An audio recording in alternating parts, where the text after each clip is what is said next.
start an interesting story of mine जो 2011 से मैंने स्टार्ट करी थी। और उस वक्त चीज़ें हमारे हाथ में बिल्कुल भी नहीं थी, कोई टेंशन ही नहीं थी। स्कूल से आते थे, बैग रखा अपना, दोस्तों ने बुलाया, क्रिकेट खेलने चले गए, ये हमारी लाइफ थी। आहिस्ता आहिस्ता, क्योंकि उस वक्त हमारी लाइफ में कोई टेंशन ही नहीं थी, बस बिल्कुल एक ऐसी लाइफ होती थी कि बस सुबह उठे, हमने ग्रैंड थेफ्ट ऑटो खेल लिया, वही grand theft auto 4 vice city खेल लिया, उसके बाद फिर क्रिकेट खेला, क्रिकेट 2002 2004 उस वक्त बहुत मशहूर थे, तो वही था हमारा वक्त, वैसे ही गुजरता रहता था। उसके बाद फिर जब चीज़ें बढ़ती गई, हम बढ़ते गए, फिर हमने सीखा कि भाई इस तरीके से तो लाइफ गुजरेगी नहीं, हमें अपना काम भी करना है। आगे जाके अपने अब्बू को देख के, अपने भाई को देख के फिर जॉब स्टार्ट करी। फिर ये फ़ील हुआ मुझे, अल्हम्दुलिल्लाह मुझे ये फ़ील हुआ कि भाई जॉब तेरे लिए नहीं बनी Abdul Mosi, what are you doing here man. तो फिर हम भाई वहाँ से निकले, हमने कहा नहीं भाई ये हमारे बस की बात नहीं है, अब हम कुछ और करते हैं। लेकिन सबसे पहले मैं आपको बात बताता हूँ, मैं बिगड़ा कहाँ। बिगड़ा जब फ़ोन हमारे पास आना स्टार्ट हो गए। पहला मेरा फ़ोन था 1100, जो मैंने 2011 या 2010 में ख़रीदा था। वो एक्साइटमेंट ही अलग थी भाई, एक अलग ही माहौल था भाई। पहले 1100 ख़रीदा, फिर उसके बाद SMS तक तो ठीक था, फिर कॉल्स तक भी आ गए, कॉल्स भी ठीक था। फिर उसके बाद आना स्टार्ट हुआ MMS। अब MMS का मतलब भाई समझ में ही नहीं आता था कि भाई मोबाइल खुला, मैसेज देखा, मैसेज में कुछ है ही नहीं। हमने कहा यार ये क्या सीन है।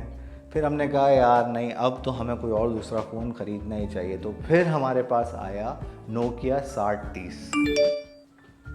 Very good phone, it was a very good phone, little phone, और सारे काम हो जाते थे उसमें, वो वाले भी। तो 6030 हमने ख़रीदा, हमने उसमें फिर अपनी सिम डाली, MMS भी देखने स्टार्ट करे। फिर उसमें इत्तफाक से एक बड़ा कोई अच्छा सीन हो गया था कि फ़ेसबुक भी हो जाता था, तो फ़ेसबुक भी हम उसमें ही चला लेते थे कभी कभार। फिर उसके बाद हमारे शशके थोड़े से अलग हुए, फिर हमें QWERTY कीबोर्ड वाले फ़ोन पसंद आने लगे आहिस्ता आहिस्ता। तो QWERTY कीबोर्ड वाला हमने फिर C3, आपको याद होगा नोकिया C3, नोकिया बहुत यूज़ करा है भाई ने, नोकिया C3 फिर इस्तेमाल करा बहुत अच्छे से। उसमें MMS चलते थे, उसमें व्हाट्सएप भी था, उसमें फेसबुक भी था, हर चीज़ थी। करते आगे बढ़ते गए। लेकिन मुझे याद है कि मेरी पहली सैलरी तो थी जहाँ मैंने ग्राफिक डिज़ाइनिंग स्टार्ट करी थी, यहीं नाज़िमाबाद में। तो मेरी सैलरी थी कुछ 6000 रुपये, ठीक है। और मैंने तकरीबन 3 महीने की सैलरी या 2 महीने की सैलरी मैंने जमा करके iPhone 4S ख़रीदा था। 4 ख़रीद के वो ऐसे फ़ील हो गए थे भाई, ऐसी दुनिया में चले गए थे हम कि भाई हमसे अमीर कोई है ही नहीं है, एकदम शश के। अब कोई भी फ़ोन अगर कोई भी देख नहीं रहा हो ना, यूँ करके बैठ जाते ताकि एप्पल का लोगो दिखे उसे। वो दिख रहा है तो ये देख, ये एप्पल का लोगो तेरे भाई को दिख रहा है, बस ये ऐसा सीन हो गया था हमारा, बहुत ही कोई ऊपर से आने लग गए थे। उसके बाद आहिस्ता आहिस्ता वक्त बढ़ता गया, चीज़ें बढ़ती गईं, तो फिर ग्राफिक डिज़ाइनिंग से हम निकले किसी एक और जहाँ प्रोडक्ट फ़ोटोग्राफी भी करता था मैं और अपना ग्राफिक डिज़ाइनिंग भी करता था। उस कंपनी का नाम था I think wow brands. Wow brands में जैसे ही घुसा तो फिर मैंने वहाँ पे 5S खरीदा, iPhone 5S। उस 5S के फ़ोन के जो शशके थे वो इतने कोई लेवल के थे कि भाई उससे आधा काम मैं प्रोडक्ट का भी निकाल लेता था, क्योंकि लाइट्स हमें बहुत अच्छी दी हुई थी, तो ज़रूरत नहीं पड़ती थी। कभी कभार अगर अपना कैमरा नहीं लेके जा सकता था तो मैं उस पर काम कर लेता था। उसके बाद वक्त बढ़ता गया, काम बढ़ता गया, फिर हमारी लगी जियो में जॉब। जियो में जॉब करी, जियो में हमारी डेजिग्नेशन बिल्कुल ही अलग, हमें खक का पता नहीं था वहाँ पे हम करने के लिए क्या गए हैं। लेकिन at the end of the day फिर हमें महसूस हुआ कि भाई डेजिग्नेशन तो चाहिए होगी ना कोई काम तो सीखना पड़ेगा। फिर बैठे हम सोशल मीडिया एग्जीक्यूटिव में, सोशल मीडिया का काम सीखा कि भाई किस तरीके से अपना ट्रैफिक बनाना चाहिए, कैसे लोग पसंद आएंगे, कैसे लोग आएंगे आपके काम की तरफ। फिर उसके बाद उसमें हमने ग्राफिक डिज़ाइनिंग भी करी, जो पोस्टर्स वगैरह होते थे वो बनाए। अल्हम्दुलिल्लाह उसी वक्त एक हमारे फ़ोन के साथ बड़ा कोई बैड सीन हो गया था, मेरा फ़ोन आई थिंक टूट गया था। तो फिर उसके बाद मैंने सैमसंग S5 उठाया, लेकिन उसमें मसले ये थे कि बैटरी के क्या इशू थे ये नहीं याद मुझे, लेकिन हम जब यूज़ कर रहे होते थे तो वो फ़ोन बंद हो जाता था, ठीक है। उसमें इमोजीज भी इतने थके हुए होते थे कि हमारी एक तो आदत बन गई ना आईफोन की, बाबू अब तो निकल ही नहीं सकते ना उससे, यही तो हमारे साथ हो गया था भाई। तो हमारे साथ यही हुआ कि भाई उस चीज़ से मैं निकल गया। मैंने कहा यार आईफोन बहुत याद आ रहा है मुझे। फिर उसके बाद मैं मार्केट गया, मैंने S5 निकाला और फिर मेरा दिल हुआ कि यार 6S अब ख़रीद ही लो। फिर 64 GB मैंने 6S ख़रीदा। उसके बाद मैंने व्लॉगिंग स्टार्ट करी। ओ माय गॉड, वो मेरी ज़िंदगी के सबसे खूबसूरत दिन थे। क्या दिन थे वो अल्लाह। तुमने देखे थे ना वो दिन मेरे, कितने सुनहरे दिन थे, बताओ ना तुम भी। चलो खैर, अभी मैं आप लोग से बात कर रहा तो मैं अभी आप लोग से ही बात करूँगा, आप लोग से ही मुखातिब होऊंगा कि उसके बाद मेरे पास काम का रुझान अल्हम्दुलिल्लाह इतना बढ़ गया, मेरे पास काम आने लग गए, मैं हर चीज़ करने लगा।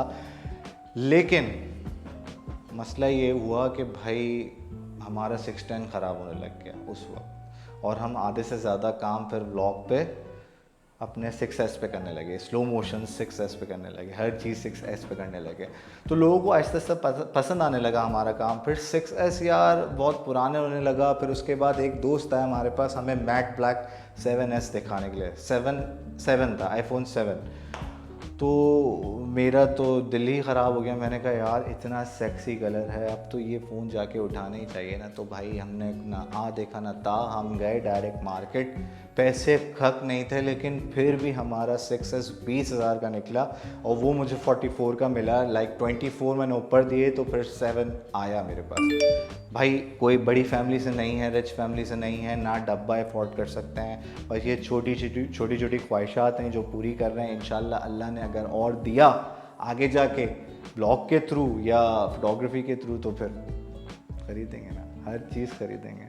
अब जैसे Z50 आया मेरे पास तो यार जिस वक्त मैं ये सोच रहा था ना, मैंने एक चीज़ वैसे सोची है, एक चीज़ मैंने ये सोची है कि यार जैसे ही आपकी जो ख्वाहिशात होती हैं ना, जैसे आप सोच रहे होते हैं कि यार काश मेरे पास Z50 होता, तो उसके बाद जब Z50 आपके पास आ जाए ना, तो वो जो आपकी जो पागलपन जो होता है ना, वो आपका आहिस्ता आहिस्ता ख़त्म हो जाता है। यही चीज़ है, यही चीज़ें होती हैं इस दुनिया में भी, और मुझे नहीं पता आखिरत में क्या होता होगा, हमें तो नहीं पता, लेकिन यही चीज़ें होती हैं। और इसी तरीके से यही माहौल चलता रहता है पूरी ज़िंदगी में कि भाई जब आप ख्वाहिश किसी चीज़ की करते हो, वो चीज़ आपके पास आ जाती है, आप उसके इतने यूज्ड टू हो जाते हो कि फिर आप कहते हो कि यार अब तो बस है ना, अब तो बस कर लेंगे ना। बस वो आपकी जो डिज़ायर होती है ना, वो ख़त्म हो जाती है। मैंने जहाँ तक मैंने ये नोट करा है और चीज़ें देखी हैं, और सबसे आखिरी बात मैं ये बोलूँगा कि मेरी जो मोबाइल की स्टोरी थी वो आपको बता दी मैंने, लेकिन जो आखिरी बात है वो ये है कि अल्हम्दुलिल्लाह भाई आज 28 रोज़े थे, 28 रोज़े हो गए हैं, कल से 29 रोज़ा है, फिर शायद 2 रोज़े रह गए या 1 रोज़ा रह गया, हमें नहीं पता। तो बस यही है कि अल्लाह जितनी इबादत हम लोगों ने करी हैं, जितनी कुरान की तिलावतें करी हैं, अल्लाह हम सब की इबादत कबूल करे। अल्लाह हमारी मग़फ़िरत करे। जब भी अल्लाह हमें ऊपर बुलाए तो अल्लाह हम लोग एक अच्छे नंबर पर, अच्छे रैंकिंग पर जन्नतुल फ़िरदौस में जगह अता करे अल्लाह हमारे लिए। इंशाल्लाह ऐसा ही होगा। आप बस दुआओं में याद रखें, खुश रहें, खुश रहने दें। सबसे इम्पॉर्टेंट चीज़ है खुश रहने दें। बस खुश तो हम रह लेंगे, बस आप लोग खुश रहने दें, ठीक है। अगले ब्लॉग में किसी और चीज़ के बारे में बात करूँगा, कोई और बात करूँगा। हाँ, आप लोग के लिए एक इंटरेस्टिंग चीज़ भी मैंने छोड़ी हुई थी, मैंने सोचा कि अभी ना करूँ, ईद के बाद करूँ। सरप्राइज़ है आप लोगों के लिए। वो सरप्राइज़ आप लोगों को कोई और डिस्क्लोज़ तो कर देगा, पर मैंने सोचा कि मैं बाद में करूँ। कोई मसला नहीं, हम लोग बाद में करेंगे, आप लोग इंतज़ार करेंगे ना मेरा। तब तक के लिए अल्लाह हाफ़िज़।